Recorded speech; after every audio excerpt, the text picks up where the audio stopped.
Hi hello ನಮಸ್ಕಾರ, welcome to Shri Vidya channel. Garam masala item kabuli chana ತೊಗೊಂಡಿದ್ದೀನಿ, ಮಡಕೆ ಕಾಳು, ಇದು ಶೇಂಗಾ ಬೀಜ ಇದ್ದೀನಿ, ಏಲಕ್ಕಿ ತೊಗೊಂಡಿದ್ದೀನಿ. ಈಗ ರುಬ್ಕೊಳ್ಳೋಕ್ಕೆ ಟೊಮಾಟೊ ಆ್ಯಡ್ ಮಾಡ್ತಾ ಇದ್ದೀನಿ. ಟೊಮಾಟೊ ಒಂದು ಅರ್ಧ, ಈರುಳ್ಳಿ ಇದಿಷ್ಟು ಫೈನ್ ಪೇಸ್ಟ್ ಮಾಡಿ. ಓಕೆ ಗೈಸ್, ಹಾಗೆ ಕೊತ್ತಂಬರಿ ಕೂಡ ಆ್ಯಡ್ ಮಾಡ್ತಾ ಇದ್ದೀನಿ. ಇದು ಫೈನ್ ಪೇಸ್ಟ್ ಮಾಡ್ಕೊಳ್ತೀನಿ. ಈಗ ಬೆಳ್ಳುಳ್ಳಿ ಶುಂಠಿ ಕೂಡ ಆ್ಯಡ್ ಮಾಡಿ ಫೈನ್ ಪೇಸ್ಟ್ ಮಾಡ್ಕೊಳ್ತೀನಿ. ಮತ್ತು ಟೇಬಲ್ ಸ್ಪೂನ್ ಆಯಿಲ್ ಹಾಕಿದ್ದೀನಿ, ಚಕ್ಕೆ ಲವಂಗ ಹಾಕ್ತಾ ಇದ್ದೀನಿ.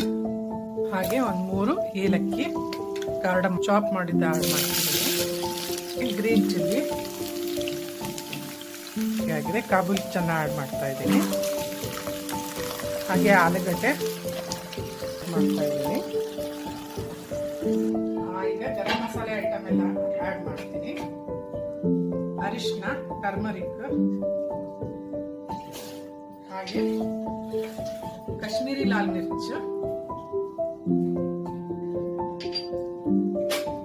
ರೆಡ್ ಚಿಲ್ಲಿ ಪೌಡರ್ ಮಾಮೂಲಿ, ಅದು 2 ಟೇಬಲ್ ಸ್ಪೂನು. ಹಾಗೆ ಧನಿಯಾ ಪೌಡರ್ 1 ಟೇಬಲ್ ಸ್ಪೂನು. ಟೇಸ್ಟ್ ನೋಡ್ಕೊಂಡು ಉಪ್ಪು ಹಾಕೊಳ್ಳಿ. ನೋಡಿ, ರೆಡ್ ಕಲರ್ ಚೆನ್ನಾಗಿ ಸಪ್ರೇಟ್ ಆಗಬೇಕು. ಇನ್ನು ಆಯಿಲ್ ಸಪ್ರೇಟ್ ಆಗಿಲ್ಲ.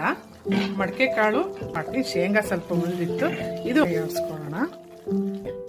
ಓಕೆ ಗೈಸ್, ಕರಿ ರೆಡಿ ಆಗಿದೆ ನೋಡ್ರಿ, ಕಾಬೂಲಿ ಚೆನ್ನ ಮಡಕೆ